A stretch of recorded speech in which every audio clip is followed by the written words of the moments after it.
Hi everyone, I hope आप सभी लोग अच्छे होंगे। तो एचटेट 2025 को लेकर के एक अपडेट आई है आप सभी के लिए। अपडेट तो क्या, ऐसी अपडेट आपकी आती ही रहती है। तो अभी 2026 चल रहा है और 2025 के लिए अभी चेयरमैन सर की तरफ से एक जो बयान है वो आया है कि उन्होंने एग्जाम के बारे में बताया है कि कब वो ले सकते हैं एग्जाम को। तो एक एक्सपेक्टेड मंथ उन्होंने हमारे साथ डिस्कस किया है जो कि मई का महीना रहेगा।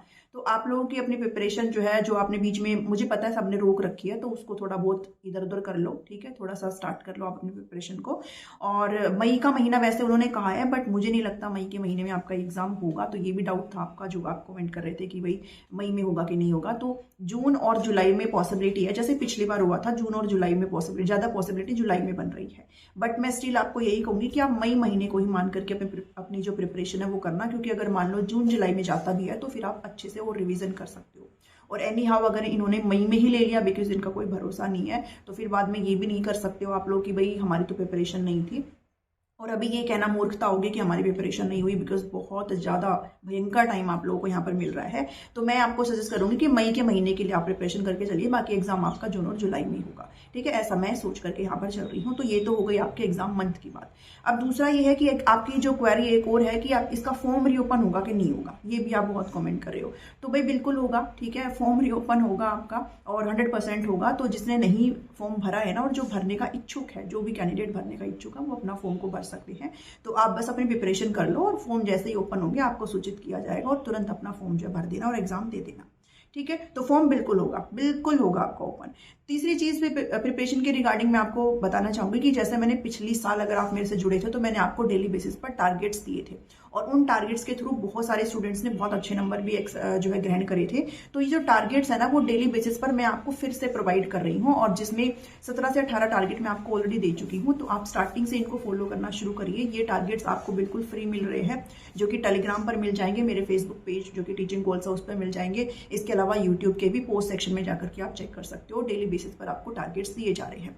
ये जो टारगेट्स हैं वो आपके जनरल जो सेक्शन है स्पेसिफिक, जो आपका 90 मार्क्स का कंटेंट है, उसके अंदर के भी हो, और साथ में डेली बेसिस पर आपको सब्जेक्ट स्पेसिफिक अपने अकॉर्डिंग करना होगा। तो ऐसे करके आपको बताया गया है इन सभी टारगेट्स में कि आप सीडीपी का कितना पढ़ना है, हिंदी का कितना पढ़ना है, इंग्लिश का कितना पढ़ना है, एंड सो ऑन, जो भी सब्जेक्ट्स है।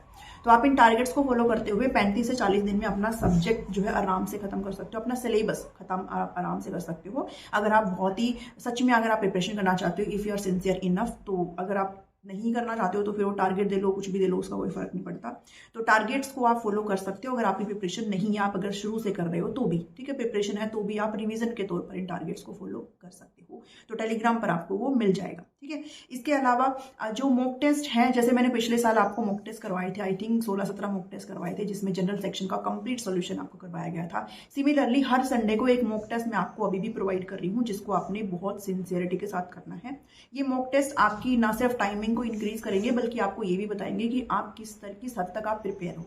तो ये मॉक टेस्ट हर संडे को दिए जाते हैं आपको। इसके अलावा प्रैक्टिस तो हम जब ही शुरू करेंगे जब आपका कोई ऑफिशियल अपडेट आएगा, बिकॉज ऐसे तो सब बोलते ही रहते हैं और ऐसे बयान तो बहुत बार आ चुके हैं, ठीक है। और एक चीज और जो आप लोग मुझसे बहुत पूछ रहे हो, वैकेंसी के बारे में, आपने काफी लोगों से सुना है कि भाई वैकेंसी आ रही है। तो देखो, ऐसा मैं तभी बोल सकती हूँ वैकेंसी आ रही है बिकॉज फिलहाल हमारी पेंडिंग भी पड़ी हुई है, जो अपना जो जेवीटी वाला, मेवात कैडर वाला, उसका रिजल्ट अभी तक नहीं आया है।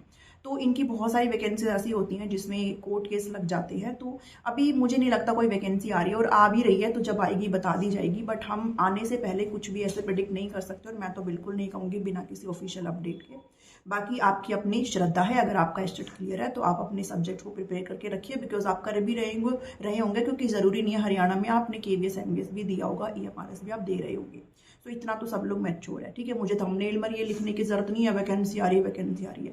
भाई जब आएगी तभी आपको मैं बता दूंगी। Okay, so that's all. जितने भी पॉइंट्स थे आई थिंक मैंने आपको क्लियर कर दिए होंगे। अब आपको अगर कोई और डाउट है तो आप मुझे इस कमेंट में लिख देना, इस वीडियो के कमेंट में लिख देना। मैं आपको कमेंट में ही रिप्लाई कर दूंगी, बिकॉज बार बार वीडियो नहीं बनाई जाएगी। ओके, अब मैं आपसे मिलती हूँ नेक्स्ट किसी क्लास में। आज आई थिंक एक क्लास आएगी आपकी इंग्लिश पेडागोजी की, मैंने कुछ सीरीज आपके लिए शुरू कर रखी है। मिलती हूँ नेक्स्ट वीडियो में। Thank you, thanks for watching.